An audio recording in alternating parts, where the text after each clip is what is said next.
After 5 years caring for my paralyzed husband, I overheard him call me a free servant. So, I did the unthinkable. Please stay with me as I tell you my story, and please take a minute of your precious time to support our channel.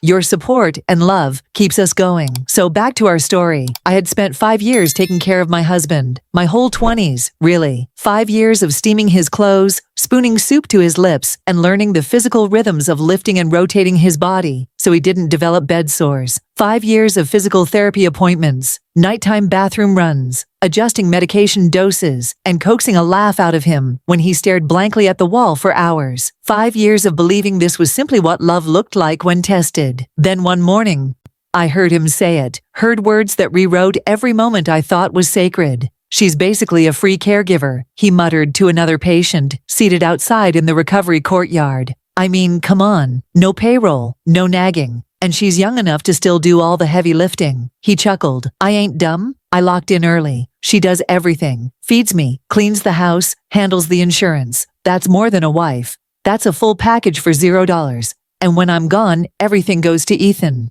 Of course, that's my boy." I didn't move. I couldn't. My legs froze, wedged behind the column near the courtyard where I'd just arrived, hands still gripping the bag of warm banana muffins I baked that morning. His favorite. Still warm when I left the house. Still warm when I walked in with hope in my chest. But hearing him laugh like that, hearing his voice coat me in mockery like syrup on a burnt pancake, I went cold. I had never wanted children of my own. I wanted to be a good partner first. I thought that would be enough. And yet here I was, unpaid, unacknowledged, erased. I quietly stepped away, unnoticed, not because I wanted to eavesdrop, but because I knew if I walked into the sunlight at that moment, I would shatter in front of him. Back in his hospital room, he was already reclined under a fleece blanket. The nurse had wheeled him back while I was in the hallway, trying to swallow the shame from what I'd heard. He looked up, eyes bright. "Celeste, there you are. Did you bring the muffins?" I said nothing at first, just placed the bag gently on the bedside table. His hands were tucked neatly under the blanket. No apology, no glance of guilt. "You shouldn't wear yourself out, babe," he added. "Told the guy downstairs, my girl's the most reliable person I know. Reliable, useful, obedient." It was the second time he'd said it, and both times it wasn't about love. It was about labor. That night, I didn't return to the hospital. I let the nurses manage. He could wait. I curled up on the corner of the couch, lights off, surrounded by the shadows of a house that was never mine. The home technically belonged to him and his ex-wife before she passed. When we got married, I offered to look for something new, something fresh and ours. But Arthur said no. Ethan grew up here, he insisted. Wouldn't feel right moving him out. Ethan was already 17 at the time. He towered over me, rolled his eyes anytime I suggested dinner ideas, and never once called me by name. Not even Miss Celeste. Just silence, or at most, her. Still, I agreed. I moved in with a few suitcases, a second-hand bookshelf, and a coffee table I'd refinished myself. And I told myself, love could bloom in borrowed space. I spent months scrubbing every corner. I repainted the upstairs bathroom, regrouted the tile behind the stove. I tried to make the kitchen feel like something of my own. Back then, I was still working part-time at the City Archive Center. I'd stop by the farmer's market after work to get fresh vegetables and Arthur's favorite okra. I learned how to make his mother's cornbread by memory. I remember our first anniversary. I cooked for hours. Ethan walked in, took one sniff, and said, "Smells like cafeteria food," then walked right past me to the den. I laughed it off. At the time, I thought patience could win hearts. I believed kindness spoke louder than resentment. But slowly, I started to disappear. I became a ghost in my own marriage. Even after Arthur's accident, the one that left him paralyzed from the chest down, I stayed. The accident wasn't his fault. A car sideswiped him during a conference trip in Atlanta. He came home in a wheelchair and tears, and I told him, "We'll get through this." And we did. I helped him relearn everything. I converted the downstairs office into a makeshift bedroom. I installed handrails in the bathroom, helped him order a custom mobility van. When his mother died, I handled the funeral paperwork. When Ethan dropped out of college, I comforted Arthur while he wept behind closed doors. And yet, despite it all, he still looked me in the face and called me a free caregiver. That next morning, I made breakfast as usual. Grits, eggs, turkey sausage. Arthur was discharged from the hospital later that day. The nurse wheeled him to the car, and he gave this long sigh. Nothing like coming home, he said. I buckled his seatbelt, my fingers steady, my voice still quiet. I no longer knew what home meant, not really. The house felt colder than ever. The walls hummed with a silence that had nothing to do with peace. That night, Ethan showed up. He always appeared when things were convenient. He barely stepped through the door before heading to the fridge, fishing around like it belonged to him. "Dad good?" he asked with a shrug, not even looking at me. "He's resting," I replied evenly. "Still needs help getting up, so if you have time." "Nah," he cut in, cracking open a soda. "I got work later. Just came to grab a few things." He leaned against the counter, eyes scanning the cabinets. "I told Dad he should have sorted the will a while back," he said casually. "No point in leaving all that to get tangled." I stared at him. He didn't even bother pretending I might be part of those conversations. He plopped down at the kitchen table, kicked his feet up, and mumbled, "It's not like this place is yours anyway." And just like that, I felt a door slam shut inside my soul. Not a scream, not a rage, just a quiet, final click. I was done. Done pretending, done hoping, done trying to earn respect in a house that never saw me as more than background. I reached over, flipped off the kitchen light, and left him sitting there in the dim glow of the hallway lamp. I didn't say a word. I didn't need to, because in that moment, I knew something was coming, something real, and it was mine to choose. The day Arthur came home from the hospital, the sunlight felt almost cruel, bright, unapologetic. It poured across the driveway like it was welcoming a man back to a castle that wasn't mine. I helped him from the wheelchair into the passenger seat, and he groaned about the cushion being too stiff. I adjusted it silently and fastened his seatbelt without a word. He didn't notice my silence, or maybe he did, but chose not to care. When we got home, I carried in the hospital bag, unlocked the door, and guided him inside. "I miss this couch," he said, easing into it like a throne. "And the remote too. I hate that hospital TV. No sports, just news and baking shows." I nodded, walking toward the kitchen. I poured him water, fluffed the throw pillow, and turned on the fan. He didn't say thank you. Later, as I unpacked his medications, I noticed the pill organizer was still in the same spot on the counter where I had left it 5 days earlier, but something inside me didn't move to refill it. I simply stared. That night, I sat across from him while he scrolled through his phone. I was holding a book, open, but unread. My mind was elsewhere. His words from the hospital kept replaying.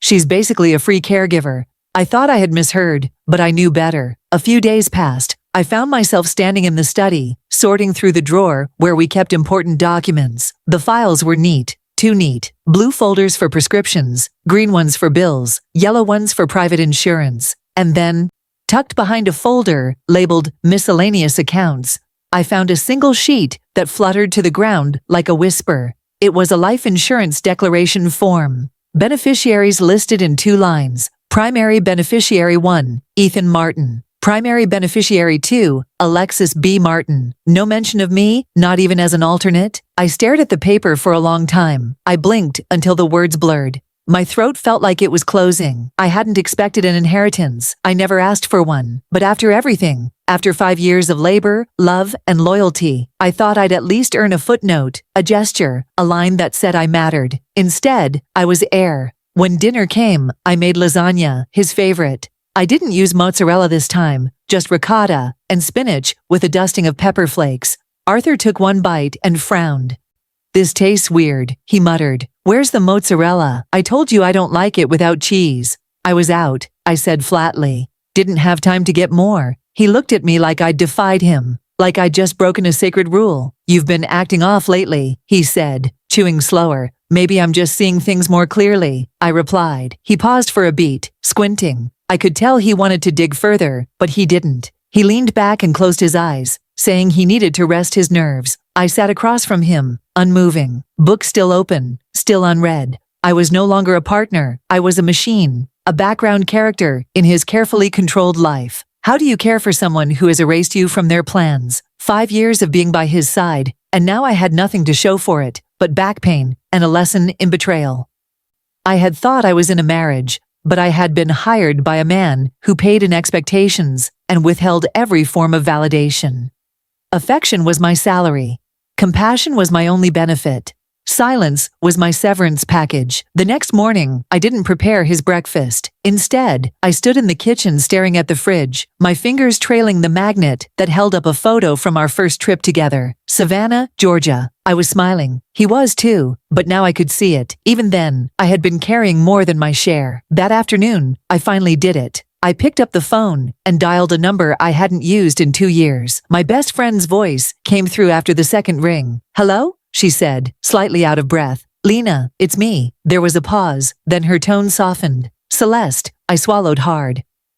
"Do you have a minute?" Another pause, then, without hesitation. "I have the whole day. Where are you? Come over." I didn't pack anything. I just grabbed my purse, my keys, and walked out the door. I didn't tell Arthur where I was going. When I arrived, Lena was waiting at the doorway of her flower shop, willow in bloom, apron still on, and arms wide open. She pulled me in without saying a word. Then she led me to the back patio and poured me a glass of chilled ginger mint tea. "You look like someone who's been holding in a scream for years," she said. I didn't argue. I just nodded. And then finally, the words poured out. I told her everything. How I overheard Arthur at the hospital, what I found in the documents, how Ethan talked to me like I was a live-in maid.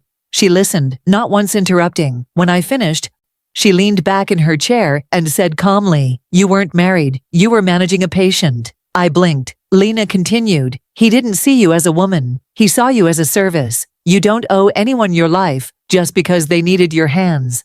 I let the silence hang there. "I'm only 32, I whispered. "I feel like I've aged twice that." "You're still young," she said. "But you've been carrying someone else's weight so long, you forgot how to walk without it. That stops now. You want to crash here for a while?" I nodded slowly. "I think I need to." "Good," she said, rising to her feet.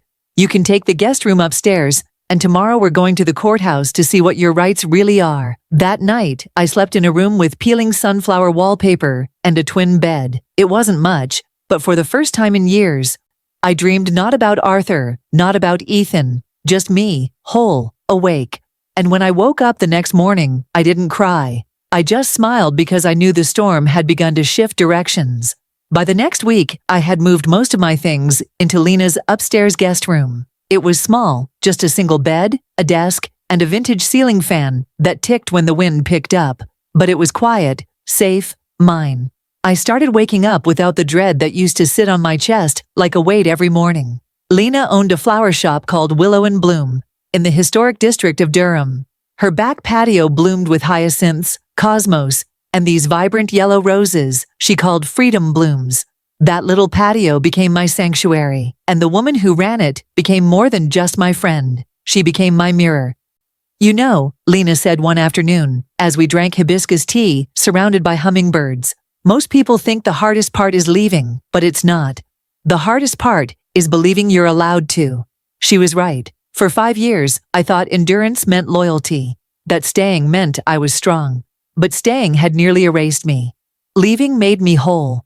With her help, I found a local legal firm, Justice Advocates, women-owned and known for their work, helping young spouses in domestic caretaking roles claim legal rights after divorce or long-term separation. Tia herself was barely in her 40s, sharp-eyed with microbraids tucked into a bun and a voice like smooth granite. She flipped through my paperwork in silence: marriage license, utility bills, even Arthur's most recent hospital invoices. Then asked, "Were you working during the marriage?" "I was freelancing as an editor part-time," I said. "But for the last 3 years, no." His care became full-time. "Did you contribute financially at any point?" "Yes," I nodded. "Early on, I paid off a few credit cards, covered Ethan's tuition for a semester. Arthur was between jobs back then." Tia nodded and made a few notes. "Then you've invested not just in the relationship, but in the household. That matters." I blinked. "Even if the house is still in his name." She leaned forward. "Doesn't matter. You're not some guest. You are his wife, his caregiver, and his dependent in many ways. North Carolina recognizes equitable distribution. You're entitled to a portion of the shared marital assets and possibly spousal support." "Even after just 5 years?" I asked, heart racing. "Absolutely," she said. "We've filed stronger claims after 3. You were never just his free helper, Celeste. But now it's time to make sure the court sees that too."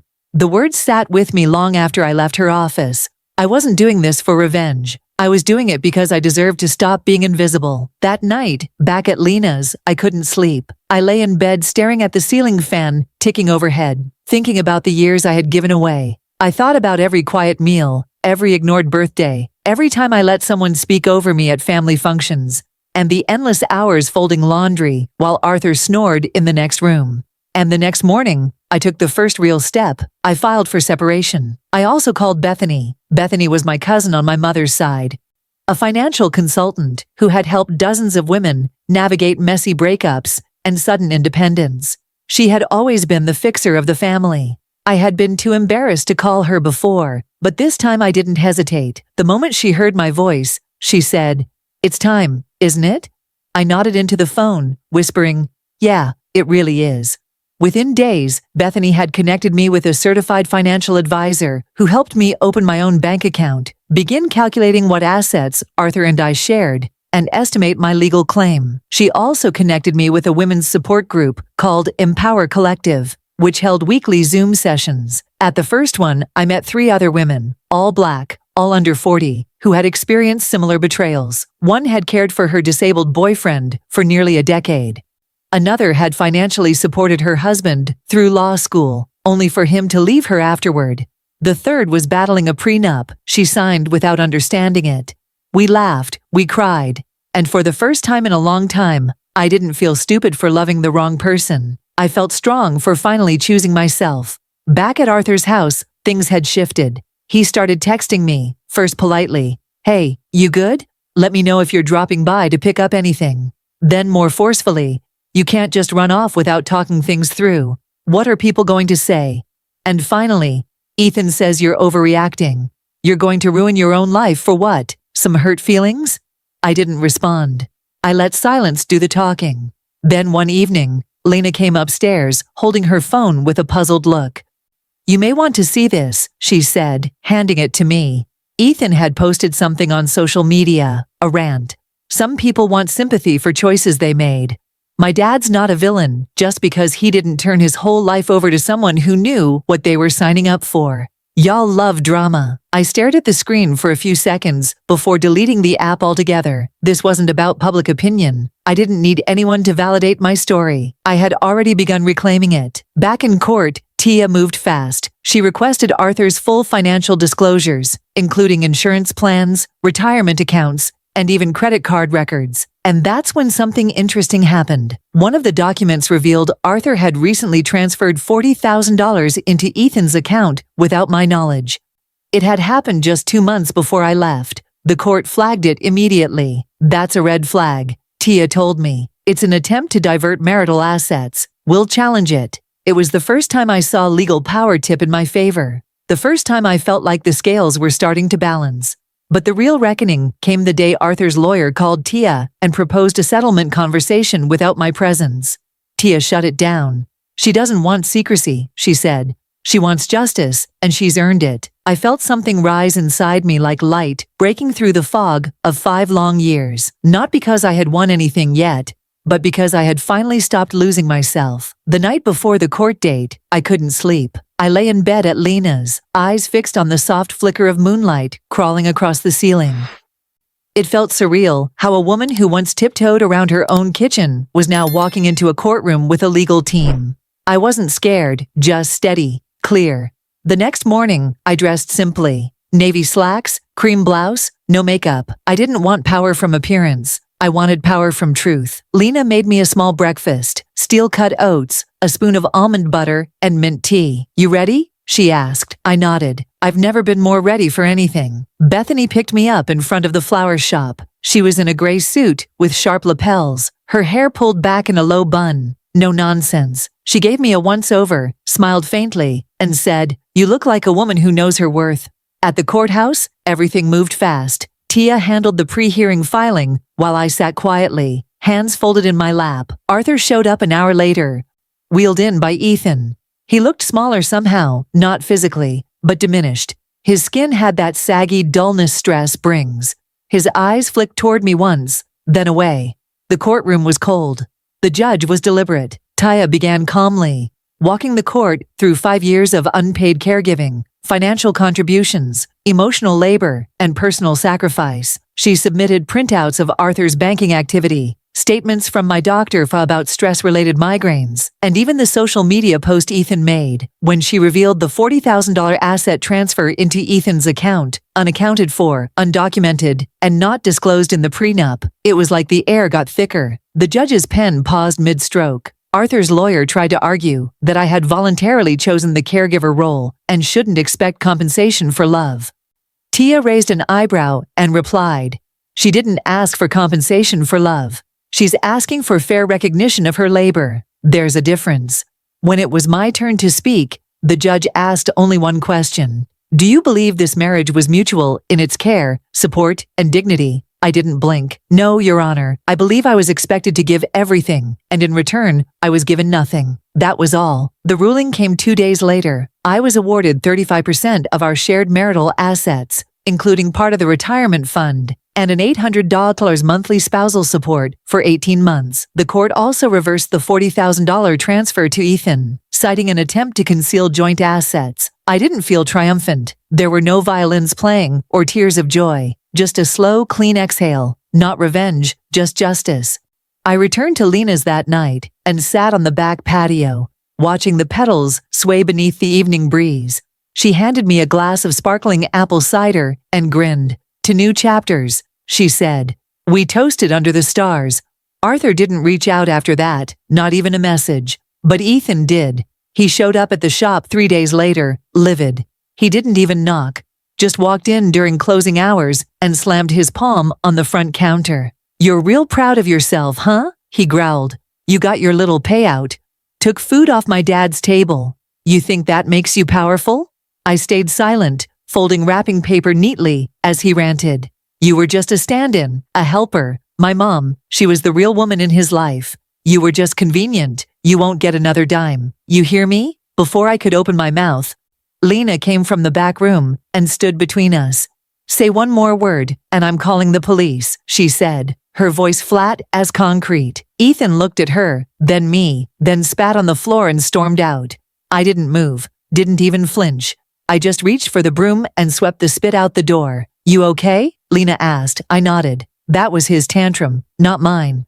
Later that night, I opened a photo album I hadn't touched in years. In one picture, Arthur and I were smiling outside a concert venue, back before the accident. I stared at it for a long time, then turned the page. It was okay to remember, but it was not okay to go back. By now, I had started working remotely for a publishing company that contracted freelance editors. It wasn't much, but the invoices were in my name. The login password was mine. The tax forms were addressed to me, and only me. And for the first time in years, I felt the pleasure of making something that didn't belong to anyone else. My name, my work, my choices. I also joined a writing group at the local library. Once a week, we met to read each other's essays, poems, and stories. The first piece I submitted was titled, "What Care Costs When It's Not Reciprocated." They all applauded. A few women wiped away tears. One said, "This is the kind of piece that makes other women feel seen." I hadn't expected that, but I needed it more than I realized. Then one afternoon, while Lena and I were repotting some mini roses for a customer, a delivery man showed up with a letter marked urgent. It was from the hospital. Arthur had been admitted 2 nights earlier after a hypertensive crisis and brief cardiac arrest. His emergency contact form listed no next of kin. There were blank fields where the legal guardian should be. I stood holding the letter, feeling nothing. No panic, no pity, no instinct to run to him. Instead, I called Tia and asked her to transfer all health decisions to Ethan. She responded a few hours later, "Done. They're now his legal responsibility." Apparently, Ethan wasn't happy about that. A nurse later told Lena that he hadn't shown up at the hospital. Said he was too busy with work. No one else came either. And for a man like Arthur, who once fed on being the center of everything, that silence was probably louder than any courtroom verdict. He had built a legacy of control, but now he was just another file in a hospital ward, forgotten, alone. Meanwhile, I was reborn. Summer rolled in slowly, and the days felt different now. Calmer, less urgent, like I could finally breathe without checking someone else's schedule first. Upstairs, at Lena's shop, the light danced through the sheer curtains. Every morning, I'd wake early, stretch, and make myself breakfast. Something small but intentional. Some mornings it was oatmeal and blueberries. Other days, scrambled eggs and sourdough toast with honey butter. I cooked for myself now, not to serve, just to be nourished. That little act, repeated daily, helped rewire something inside me. I started a personal blog and named it Reclaimed Narrative. The first post was titled, From Being Needed to Being Seen. In it, I wrote about what it felt like to lose yourself in service, to love someone so deeply you forget your own shape, and what it means to wake up and choose yourself again, not in bitterness, but in boldness. The post reached nearly 4,000 readers in its first week. Women from all over the country wrote back, teachers, single moms, retired nurses, even a 26-year-old artist in Oakland who had just ended an emotionally manipulative engagement. One comment stuck with me. You wrote what I didn't know I was allowed to feel. Thank you. Bethany visited again, this time bringing a gift. A brass plaque, etched with the words, "This space belongs to Celeste." We hung it near the kitchenette upstairs, right above the little shelf where I kept my cookbooks and candles. Lena stood beside me, arms crossed, smiling with pride. "See?" she said. "You didn't just leave a marriage, you reclaimed your name." On weekends, I helped her at the flower shop. Customers adored the floral arrangements I created.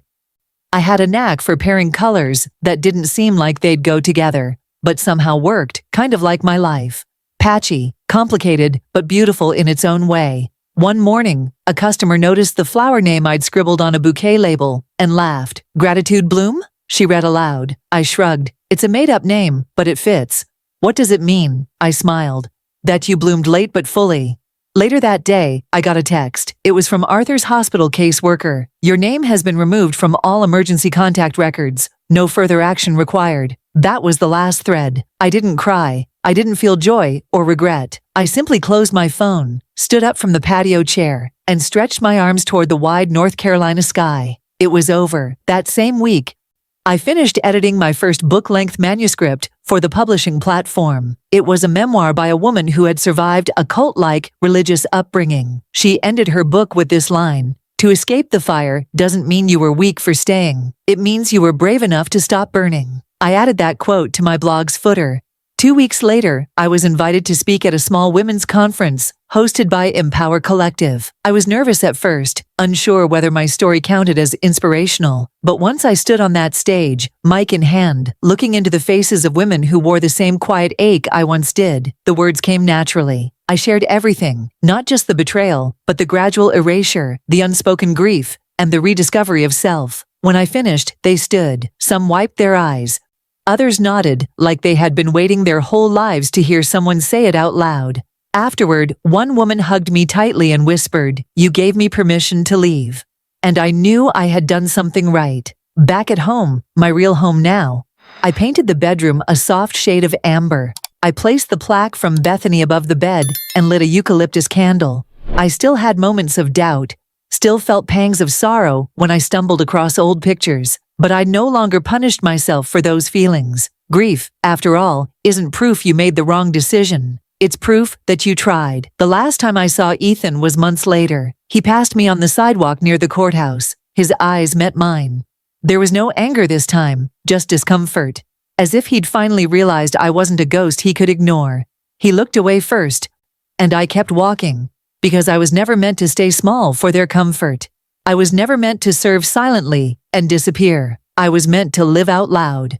Today, I have a small newsletter with over 7,000 subscribers. I teach online editing workshops. I've published 3 essays that were picked up by lifestyle blogs. I even enrolled in a creative nonfiction writing class at the community college. And sometimes I sit on the back patio at Lena's shop, sipping tea while the breeze brushes the roses, and think, this is the life I gave myself. Not because I escaped something awful, but because I finally remembered who I was before I was someone else's savior. My name is Celeste, and I'm not a servant. I'm not a prop.